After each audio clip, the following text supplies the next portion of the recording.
samedi, jour de la Vierge Marie, dans lequel on fait un hommage spécial à la Vierge Marie, chaque samedi.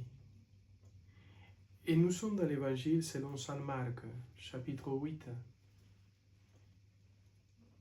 En ces temps-là, comme il avait de nouveau une grande foule de gens et qu'il n'avait pas de quoi manger, Jésus appelle à lui ses disciples et leur dit: j'ai compassion de cette foule, car depuis 3 jours déjà, ils sont avec moi et n'ont rien à manger. Si je les envoie chez eux à jeûne, ils vont défaillir en route. Or, quelqu'un d'entre vous, eux, sont venus de loin. Ses disciples lui répondirent: où donc pourra-t-on trouver du pain pour qu'ils en mangent à leur faim dans ces déserts? Il leur demanda: combien de pains avez-vous? Ils lui dirent: 7. Alors il ordonna à la foule de s'asseoir par terre. Puis, prenant les 7 pains, il rendit grâce, il les rompit et les donna à ses disciples pour que ceux-ci les distribuent. Et ils les distribuèrent à la foule. On avait aussi quelques petits poissons. Il les bénit et les fit distribuer aussi. Ils mangèrent à leur faim, et des morceaux qui restaient, on ramassa 7 corbeilles. Or, il était environ 4000. Puis Jésus les renvoya. Aussitôt, montant dans les barques avec ses disciples, il alla dans les régions des Dalmanoutes. Acclamons la parole de Dieu. Louange à toi, Seigneur Jésus. C'est l'Eucharistie, la multiplication des pains, des poissons. C'est l'Eucharistie. Qu'est-ce que vous savez? On a 7 pains, on a quelques poissons. Allons-y. Il faut les distribuer. Donner le pain, les poissons à toute la foule. C'est les apôtres, c'est les disciples.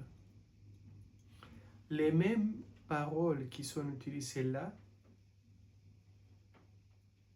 au début, sont les mêmes paroles, les mêmes mots qu'on utilise dans la consécration. Bon. Tout cela va dire que le pain qui est donné à tous et qui va nous déborder avec sa chair, sa bénédiction, son pouvoir, sa présence, qui va nous guérir, nous sauver, nous rassasier. C'est la présence adorable de notre Seigneur Jésus qui se trouve toujours à la communion, à l'Eucharistie. Que la multiplication des pains soit aussi un appel à retourner à la vraie nourriture qui nous sauve, qui nous libère. Revenons à la Sainte Messe. Revenons à l'expérience du Christ. Soyons nourris par la présence réelle du Christ dans l'Eucharistie, dans l'oraison. Revenons à notre Seigneur qui se donne dans les pains, dans les sang, dans les calices. Il est en train de faire des merveilles dans le monde entier. Et quand même, on connaît la souffrance, on connaît la solitude, On connaît la guerre, la violence et toutes les choses qui se passent encore aujourd'hui. Parce que nous, l'humanité, on s'est éloigné de lui. À cause de cet éloignement, on n'est plus en train de plonger dans la Sainte Messe, dans la Sainte Eucharistie et dans l'expérience de Dieu. Il faut revenir. Il faut chercher le seul qui pourra guérir notre âme. La présence adorable du Christ, c'est lui qui va nous sauver, qui va nous libérer, qui va nous guérir, qui va nous nourrir de lui-même. Et c'est lui qui a les bras ouverts pour se donner. Les apôtres ont dit oui, il a béni, et tout est resté pour toute la multitude. C'est lui qui s'offre, qui se donne et qui sauve l'humanité.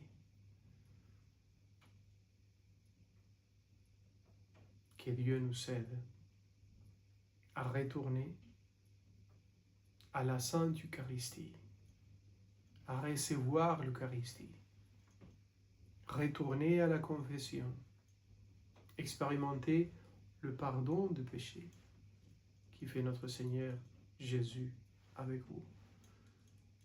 Revenons à l'expérience de Dieu, s'il vous plaît. Faites de l'oraison votre expérience quotidienne.